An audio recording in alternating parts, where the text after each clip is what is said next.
So we, sure knows, thank you. So HMAC, as you all know, but looking through the various documents that you had passed out to you this week, was actually founded in 1973, and in 1975, quite a few companies, 74, 75, quite a few companies like Lilly came on. At any rate, we've talked about, I know you had a questionnaire, those of you who played that game and filled out the questionnaire to try to win the prize.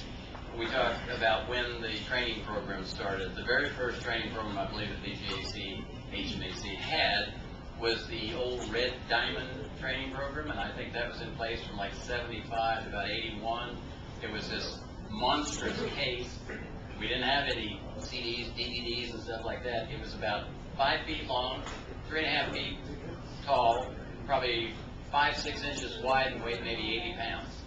And that's what our volunteer instructors like Don Grove, my predecessor, would drag around and do training sessions from.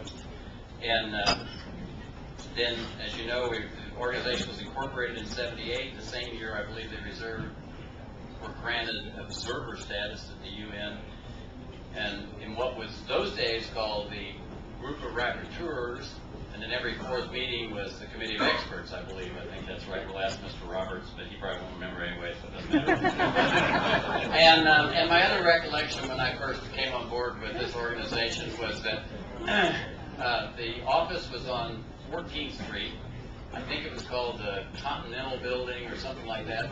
And the office was spread out in several locations on that floor, and there wasn't a whole lot of room, and somebody said you had to kind of slide through the hallway sideways, and I don't remember being quite that tight, but it was about that bad.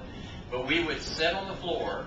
Honest to God, Don Grove used to tell me, if you go to Washington, you got an hour to spare, go to the office and help do something, whatever it is, help do something. So Loretta and Gail Stanton oftentimes would have the courier had to be collated by hand.